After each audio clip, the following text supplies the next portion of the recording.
Hey guys, welcome to my channel. Today's true crime story follows the events leading up to the senseless murder of Philip Bogdanoff at point blank range, and it has essentially been forgotten to time with little to no information anywhere on the case other than some court documents and a book titled A Murder in Santa Barbara.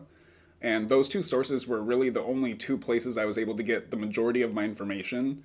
And throughout this video, I'll have some news clips that I was able to get from my dad, who helped cover this case back in 1989 when it happened. Just a side note before we break down this case, this story is steeped in some religious beliefs and practices, and I just wanted to mention that I am in no way talking bad about these religions, nor is my intention to put blame on these specific religions as the events unfolded, but I thought it was worth mentioning that quick disclaimer. This case also has a lot of moving parts and many different people that intertwine throughout the events, so I'll do my best to not make it confusing, but I am only going to be skimming the surface of this case in this video.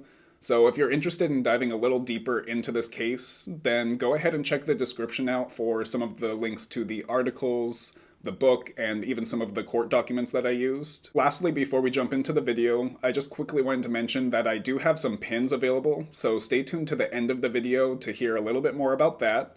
But this story is a wild ride, to say the least, so buckle up, and without further ado, let's go ahead and get into this case. On the afternoon of September 21st, 1989, two young men approached Philip and Diana Bogdanoff, a couple that was sunbathing naked on a secluded beach near Santa Barbara, California.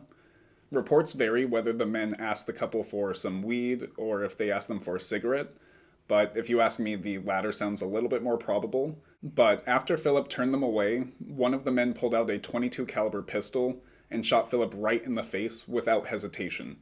Philip's hands shot up, clutching his now bloodied face, while the man pressed the pistol against his temple once more and pulled the trigger again, killing him instantly this time. Witnesses claim they saw two men run down the beach, leaving Diana behind speechless over her now dead husband's body, and a manhunt shortly ensued for these suspects, leaving the town heartbroken for Diana's loss and wondering how such a senseless murder could happen in this quaint town of Santa Barbara. However, as the case slowly unfolded, the true story of the events leading up to the murder would be revealed, shocking the entire town. Philip was born on May 27, 1940, in a suburb of Los Angeles, California, and he was the youngest of three kids to his parents Nick and Jeannie. Philip and his family were known as Russian Molokkans, which translates to milk drinkers, and they were given this name back in Russia because they refused to follow the strict social norms of that time, such as the strict taboo against drinking milk during fasts. The Molokkans originally immigrated from Tsarist Russia after centuries of persecution, and they were the poorest of peasants who made trouble for themselves due to their morals, which went against the established Russian Orthodox clergy. And by 1912, the Molokkan community made up about 3,500 of Southern California's population. In 1947, Philip's asthma got to be too much because of all the smog and different things in the city of Los Angeles, so that forced his family to move to Bakersfield, California, where his father bought a farm, hoping to become rich from this farm. And according to other family members, it was more of a money drainer rather than a money maker, and this caused a lot of drinking and unhappiness for Philip's father. By all accounts, the Bogdanoffs were a really close and happy family, and Philip's parents ensured that he had a nice and easy upbringing. However, in his early teen years, he started exploring life as a Southern Californianer, as his family members put it. And basically this meant to them that he was slowly starting to step away from the Molokkan fold and trying to fit in as one of the boys, as one of his aunts stated. Molokkans were very Bible-oriented, so Philip's actions were very frowned upon, to say the least.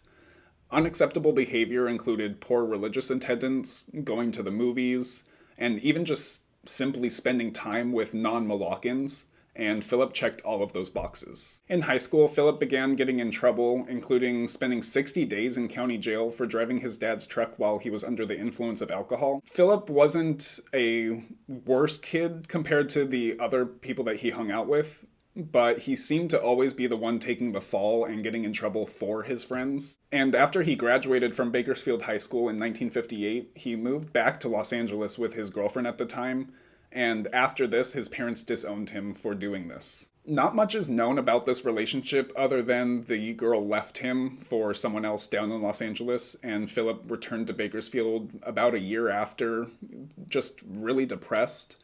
And he actually slit his wrists after returning to Bakersfield. However, he put his arms under cold water, and this slowed the bleeding profusely, so he was able to be rushed to the hospital and saved. Shortly after this incident, he did meet his first wife, Kay, and they were married in 1962. And shortly after that, like 3 months after they were married, they welcomed in their first child. Kay described Philip as a very insecure person, which caused him to be very possessive and controlling in their relationship. And at times, he would be abusive towards Kay. And Kay essentially only married him because she said that she felt like his possessive side would be eased if she did, but unfortunately their problems just got worse and worse throughout the years. By 1966, Kay and Philip had 5 kids together. Kay was more of a stay-at-home mom, while Philip was establishing his career with Caltrans. And if you don't know what Caltrans is, that is basically a roadside construction company here in California. And according to the kids, the relationship between Philip and Kay was a very volatile one, and it was never happy. One evening, Kay was rushed to the hospital, and she had severe injuries, which prompted the court to send Philip to court-ordered psychiatric care. And while he was in psychiatric care, one of his psychiatrists asked him why he thought it was okay to beat his wife, and his response was, "Because she's my wife," which really paints a picture of who Philip was as a person. 2 years after this incident, however, the couple did rekindle their relationship, and they began attending Kingdom Hall meetings, which is associated with the Jehovah's Witness. And if you don't know what Jehovah's Witness is, I'll put some links down below about what it is, but essentially it's just a branch off of Christianity, and it has non-Trinitarian beliefs compared to the mainstream Christianity. The Jehovah's Witness was a huge improvement for Philip compared to the Malaccan upbringing that he had. However, just like many religions, it did have a strict code of conduct that you had to follow. So essentially, Philip was just replacing one code of conduct for another. But essentially, Philip believed that he was better suited with the Jehovah's Witness because he felt that they were actually answering his questions with the truth, whereas he felt the Malaccan religion just looked at more mystical answers to answer things. By many accounts, the Bogdanoffs were a model witness household, and by that, I just mean they would go door to door on Sundays and try to find converts for the Jehovah's Witness. On Mondays, the family would get together for an hour or more and have Bible study. And from time to time, the family would even record themselves singing witness songs. If you are interested in learning a little bit more about the Jehovah's Witness and what they're all about, then I definitely urge you to click the links down in the description below. But other than that, I am going to move on. Although it seemed like Kay and Philip's relationship was at most a little better during their time with the Jehovah's Witness, it all unfortunately came to an end in 1981 when Kay and the kids decided to go to Hawaii without Philip. And when they returned, Philip and most of his belongings were nowhere to be found. A month later, he was back on their doorstep begging for their forgiveness, and Kay never gave it back to him. However, the kids did rekindle their relationship, but in 1982, so now a year after this all occurred, the Watchtower, which is a newsletter for the Jehovah's Witness, came out with an article that stated it went against God to have a relationship with someone who had been expelled from the church. And Philip, unfortunately, had been expelled from the church because he did choose a life of sin by leaving his wife and just other decisions that he had made throughout his life. And unfortunately, his kids, after this article, cut ties with him. And this marked the second time that a religion had ostracized Philip from his family. Kay and Philip spent years going through a brutal divorce battle, and according to Kay, she said that he didn't want to even give her anything, but the two of them finally came to an agreement, and they sold 1 acreage of their land and split the proceeds. And then further from that, Philip kept 2 separate 5-acre plots of land, and Kay kept the house, and Kay was awarded $50 a month in child support. Before the divorce was even finalized, Philip was already seeing a new woman, and her name was Barbara Close, or Klaus, however you pronounce that name. And eventually they did get married and they spent the next couple of years together. Barbara ran into a lot of the same problems that Kay did, such as Philip's insecurities and controllingness. However, unlike Kay, Barbara never stated that Philip would abuse her. She did state that a couple times he would get rough with her, but never abusive. The marriage between Barbara and Philip ended almost as quickly as it began, and by 1986, Philip was already talking to his next girlfriend and eventual third wife, Diana Wymore. Diana was the youngest of 6 girls, and she was born on February 19th, 1948, in a suburb of Los Angeles. And she was actually only a few miles away from the Malaccan territory that Philip and his family lived in. However, they had just left Los Angeles the year before she was born. When she was a toddler, Diana's father picked up a hitchhiker, and on this car ride, her father had a religious awakening, and shortly after this, he moved the entire family to Northern California so they could be closer to the United Pentecostal Church. The Pentecostal Church was formed in 1945, and it essentially believed that all Christians should have a post-conversion religious experience, which was achieved by a baptism with the Holy Spirit. And just so I don't get this completely wrong, I'm just going to reference my notes on this. The baptism with the Holy Spirit is believed to be accompanied by a sign. Usually speaking in tongues is considered one of the gifts, and they believe that those baptized by the Holy Spirit may receive other supernatural gifts that purportedly existed in the early church, such as the ability to heal, to receive dreams or visions, and even to raise people from the dead. With the new religion came many new rules that Diana and her sisters had to follow, which included no sports for girls because you couldn't wear a skirt while playing them. There was no TV allowed because of the evils that the TV portrayed, and you could not cut your hair anymore, which was only a few of many new rules that they had to follow. In later interviews with Diana, she recounted on this moment in her life as being very dull, by saying just everything that you wanted to do as a kid was forbidden, and her siblings were reprimanded very often, usually by spanking. According to other siblings, however, Diana seemed to always get off the hook because her mother was always covering up her shenanigans, and therefore was rarely getting punished. And so from a very young age, Diana was learning that there was no consequences for her actions. In her senior year of high school, Diana met her first husband, Steve Allen, and he was actually 3 years older than her and attending a Bible college that was nearby her high school. And their match was a match made in heaven because her family were devout followers of the church, and his family were ministers of the church. Shortly after Diana turned 18 in 1966, the couple got married, and by 1971 they had their third and final child, Stephanie Allen. 3 years after Stephanie was born, the entire family moved to be closer to Steve's parents up in Seattle, and this was because they were offering him a job in the church after he was denied a pastor job. And around this time, Steve was noticing a huge 180 in Diana's behavior. In later interviews with Steve, he remembers Diana claiming to be very bored in their relationship because he never wanted to do anything fun with her. And he found this very confusing because he was always the one coming up with fun things to do, and she would shoot him down because it would go against the morals of the church.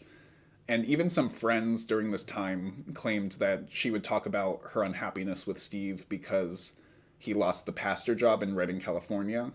And ultimately, her unhappiness was derived from her belief that she was cheated out of a prestige life if he did become a pastor. She would have been head of all of the bake sales and different events that the church did, and just ultimately making her the big fish in a little pond.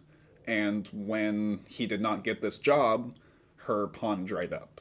A year after the family moved up to the Seattle area, Diana asked Steve for a divorce, and she claimed that she had been cheating on him with a sailor. And Steve did not take lightly to this, and he put up a fight by setting up marriage counseling through the church, and for the next 5 years they attempted to save their marriage, but to no avail. And in those 5 years, Diana just lived a very partied lifestyle, bringing home men and flaunting them in front of Steve and the kids, and just ultimately not caring about her family and the people around her that cared about her. Many people that were close to Diana at this time believed that her rebellious phase was coming from her starting a new job at Kmart, and this was because that was the very first job that wasn't church oriented and her first experience in the real world compared to the strained views of the church. Friends and coworkers claimed that she was a really hard worker, and she even eventually became the manager of her Kmart. However, they also claimed that she would make comments about how unhappy she was in her life because she felt like she deserved a lot more than what she was given. Specifically, she felt that she needed a man in her life that provided everything so she would not have to work anymore. And during the same time, Diana was making a very interesting reputation for herself in their town, a reputation that included her going to a bar with one man, but leaving the bar with another man by the end of the night. And it was definitely talked about in their small little church town. After years of putting up with this kind of behavior, Steve accepted the divorce and they both filed jointly in 1980. And shortly after it was finalized, Diana claimed that Steve was lucky to be alive because she had attempted to hire two men to kill him. However, the $500 that she was offering these men to commit the murder was not a high enough stake for them, and so they turned her down. After years of putting up with Diana's shenanigans, Steve felt like this was more of Diana's attempt at scaring him, but it really didn't faze him because he was so numb at this point to all of her bullshit. Unlike Philip, after the divorce was finalized, Diana suffered no repercussions for her actions, nor was she alienated by her religion or family members. And this really just added to her belief that she could get away with anything. And originally, when she had filed for divorce or asked for divorce, she wanted nothing to do with her kids. However, in 1980, when Steve and her filed jointly, she asked for full custody of Stephanie, their youngest daughter, and the court granted this. A year later, in 1981, Diana married her second husband, Gary Wymore, and for the first couple of years, their marriage was a very happy one. They resurrounded themselves with the church community. However, within 2 years, Diana got a little restless and she got a job as a dialysis technician. And this reimmersion into the real world brought back her old behaviors. And by 1983, she was back in the bars, creating a reputation for herself. Diana was a really strong-headed woman, and she wanted things done her way, and if it wasn't done to that specific manner, then it really angered her. For example, when Stephanie was around 11 years old, she remembers staying up late reading a book, and when she got tired, she placed the book on the ground of her bedside, only to be woken up by an enraged Diana, who was trying to vacuum, but the book was in the way. Gary got fed up with Diana's behavior much sooner than Steve did, and by the end of the 4th year, they filed for divorce. And this time, Diana and Stephanie had no one to fall back on, so this forced Diana to sign up for a couple of government assistant programs. Just a year after the divorce with Gary was finalized, Diana finally met Philip, and in her words, he was the perfect man for her because he was established in his career, and he had a couple of properties throughout California that were collecting rent. And also his physical features were a major plus for her because he was very muscular, very tan, and he also had curly golden brown hair. At first, it seemed like Stephanie and Philip's relationship was very close, almost like they were actually father and daughter. But early on in the relationship, Stephanie started feeling like Philip was taking her mom away from her, which I feel like is a very common feeling for stepchildren to feel. But for Stephanie, she started rebelling because of this, and she would bring home drug dealers and just be high all the time. And ultimately, it was in hopes to get the attention of her mom, but it never worked in the way that she intended it. In June of 1988, Philip was offered the job of his dreams, and that was to be the assistant engineer on a $32 million project here in Santa Barbara. And according to his kids in later interviews, they claimed that he absolutely loved Santa Barbara from all of their family trips that they would take, saying that it was really just a slice of heaven on earth, and always stating that he wanted to retire in Santa Barbara if he ever got the chance. However, him and Diana were not living the luxury lifestyle that Santa Barbara offers. Instead, they were living about 20 minutes down the freeway in a trailer park that's known as El Capitan Ranch. The trailer park is beachfront, and whenever the couple had a free moment, they would be down on the beach spending time together.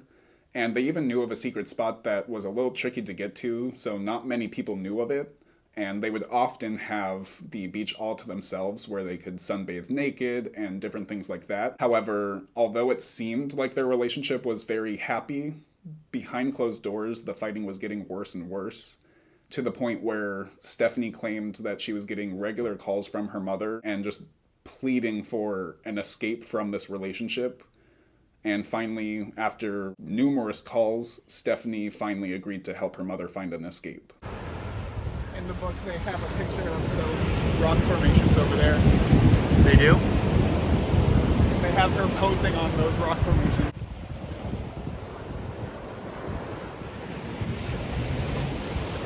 Planning of the murder officially began in December of 1988, and Stephanie solicited the help of her boyfriend at the time, Brian Stafford, and he agreed with no hesitation. Later, a friend of his was trying to talk him out of committing the murders, and he stated that the only reason that he was going through with the murders was he wanted to show his love for Stephanie and that he was willing to do anything for her. On one occasion, Stephanie and Brian convinced their friends Calvin Monaghan and Jody Davis to go to Santa Barbara with them with 2 of their shotguns, and they were going to go to the trailer park at first in order to do a drive-by shooting as Philip left for work. However, they noticed when they got there that his car was already gone, and so they started heading over to his job site, and on the way they decided that a public murder wasn't really what they wanted to do, so they parked the car to discuss the plan further, only to get bored of the plan, and they turned right back around to go back to Bakersfield. And after this trip, Calvin and Jody wanted nothing to do with Stephanie and Brian. However, on the night of September 20th, they found themselves becoming a part of their alibi for the murder. After another disturbing phone call from her mother, Stephanie asked Brian to invite Calvin and Jody over so they could smoke weed and rent some movies. However, their true plan was once the 2 of them fell asleep, Brian and another friend, Ricky Rogers, who was going to provide the .22 caliber pistol, would sneak out and drive down to Santa Barbara to commit the murder and return before Jody and Calvin woke up, in order to give them an alibi. At 3 a.m. on September 21st, Brian and Ricky made their trek down to Santa Barbara, and their original plan was to do another drive-by shooting. However, Philip had already left for work again, so they went to a gas station and called Stephanie to tell her that they were just going to be returning back to Bakersfield. But Stephanie urged them to call Diana, and she told them that they were going to be going to their secret spot, and she gave them directions to how to get there. And after this phone call, the new plan was set into motion. According to eyewitness accounts and other testimony during the trial, the pair made it to the beach about 2 hours before the Bogdanoffs and just waited for them. And once the Bogdanoffs did arrive, they went swimming for a little bit and did different couple things on the beach, and the pair just sat at the top of the cliffs watching them. Once they settled down on their towels and kind of sunbathed for a little bit is when Brian and Ricky made their way down to the beach to confront Philip. Ricky was the first to approach Philip, and like I said at the beginning of this video, it's kind of unclear whether he asked for a cigarette or for weed, but he asked Philip for something and Philip denied them. Brian pulled out the pistol and shot him 2 times, the second shot being fatal. And according to the boys in later testimonies, they said that the entire time Diana was just silent and didn't even flinch when the fires were shot. And before they fled the scene, a smile grew on her face. On multiple occasions, Diana was interviewed by the Santa Barbara Sheriff's Department, the first time being at the scene of the crime. And on every single interview, she would state that it was a lone shooter that attacked them, and even giving up some possible suspects. One of them was a coworker of Philip's that was jealous, according to her, because he was promoted to assistant engineer. And the other possible suspect was someone that Diana had just filed sexual harassment charges against. During this time, the city of Santa Barbara was really hurting for Diana's situation, and also just very terrified that there was a shooter on the loose. Because when the situation first unfolded, they believed that there was an active shooter, and they sent out the SWAT and different officials to take care of the matter at the scene of the crime. However, as different interviews and eyewitness accounts started unfolding, the original story that Diana was coming up with was not adding up. When investigators were first looking into their leads, they interviewed Stephanie, and at some point in her interview, she claimed that her boyfriend's name was Brian Doliecki, and this didn't add up for them, so they stayed back a little bit and watched her house, only to see Brian Stafford show up in Stephanie's car. They confronted him and asked him what his name was, and he said Brian Bishop. So with all of the pieces not adding up, they were very suspicious. A few days later, Calvin and Jody were watching the news and they saw some information about the murder, and immediately they got suspicious of their friends, so they called the Santa Barbara Police Department and made an appointment to meet with them. The district attorney's office is charging 4 people were involved in a scheme to kill Philip Bogdanoff at El Capitan State Beach. They are his wife, Diana Bogdanoff, his stepdaughter, Stephanie J. Allen, Allen's boyfriend, Brian Stafford, and a suspect still at large. He's shown in this rendering, Ricky Lee Rogers of Bakersfield. The complaint says it was further alleged that the murder was aided and abetted by defendants Diana J. Bogdanoff, Stephanie Allen, and Ricky Lee Rogers, and that the defendant Brian Stafford killed the victim while lying in wait. The complaint also says the murder of Philip N. Bogdanoff was carried out for financial gain. A second count has been filed against the alleged triggerman, Stafford. According to the complaint, Stafford went looking for Philip Bogdanoff with an intent to kill him in early September, a couple weeks before the fatal shooting.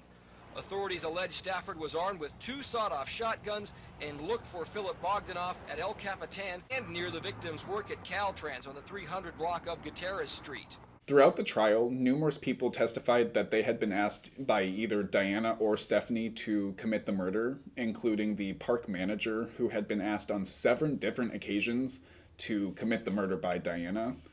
And every single person that testified about being asked claimed that they were offered some sort of monetary gain, including Brian, who originally said that he was supposed to get an El Camino, which belonged to Philip, and some portion of his life insurance. However, at some point before the trial began, he recanted this and said that he really only did it for Stephanie. Even Diana herself mentioned on numerous occasions that her monetary gain was much greater if Philip was dead, rather than just simply leaving him, which is a huge indicator that she was intending on filing for the life insurance. And believe it or not, Diana was stupid enough to write a letter to Stephanie while both of them were in jail. And in this letter, it basically just was them trying to come to terms of what their story was, so it would be on the same page. And of course it was intercepted by the jails, and it was used as evidence in the trial. It mentions a guy named Tim Gray, who was a neighbor of the Bogdanoffs up in Bakersfield, and that was a man that they were trying to place the blame on, because I believe he was a petty criminal up in Bakersfield, but there wasn't enough evidence to place the blame about this murder on him. Even though 3 of the 4 suspects in this homicide case are in custody, there are still many pieces to this murder puzzle that are missing. That's why Diana Joy Bogdanoff will plead not guilty in connection with her husband's death, saying her arrest was a mistake. The first trial ended in a hung jury, and in the second trial, the defense tried to argue that Diana suffered something known as battered woman syndrome. And ultimately, the argument was that because of all of the verbal and physical abuse that Diana went through, she had to make a rash decision in order to escape this relationship. But the court did not find enough evidence of this being the cause. At some point before the second trial wrapped up, Stephanie divulged that her mom really pushed the murder to happen on the night that it did, because she claimed that the phone bill was about to be sent to Philip, and if that was the case, that he would know something was up from all of the calls between Diana and Stephanie. And I really don't get how that makes sense, because it's her daughter. Of course there will be lots of calls between them. The jury only took 8 hours to deliberate, and at the end of the second trial, Diana was found guilty of first-degree murder with a primary motive of financial gain. and she was sentenced to life without the possibility of parole. Brian was found guilty of first-degree murder and was sentenced to life in prison. He was able to take off the death penalty from the table through a plea bargain where if he confessed to the crime, the special circumstances such as the lie-in-wait charge would be dropped, and he's currently serving his sentence at the Tehachapi State Prison, which is just east of Bakersfield. Ricky pleaded no contest, but ultimately was sentenced to 10 years on the charge of providing the murder weapon. He was released in 2001. And lastly, Stephanie was sentenced to life with her first parole hearing back in 1999. Unfortunately, however, I couldn't find any updated information on whether Stephanie was paroled or if she's still incarcerated. And that's the nearly forgotten case of the murder of Philip Bogdanoff. Like I said at the beginning, this video is only focusing on the main aspects of the crime, and if you are interested in learning a little bit more, I highly suggest that you read the book A Death in Santa Barbara by Matthew Heller, which is where I was able to get the majority of my information for this video. Also be sure to check out the description for those links to find more information related to this case. And if you liked learning about this true crime case and want more videos like it, please put a like on the video to let me know, and definitely consider subscribing to my channel if you haven't already, because I am going to be bringing you some of the lesser known true crime stories like today's case, plus more content such as crazy historical events and ghost phenomena, so definitely stay tuned. And just quickly before I wrap up this video, I did want to mention that I have some pride pins available and they're listed on my Etsy shop, which I'll go ahead and list in the description as well. I know that Pride Month is well over by the time this video is going up, but that does not mean that you can't have some pride with you all year round. I designed these pins all by myself and I'm really excited with how they turned out, so definitely click the link below and check those out. But other than that, I just wanted to thank you all for the support and feedback on my channel. It really means a lot to me and I appreciate all of it, and I'll see you guys on my next upload.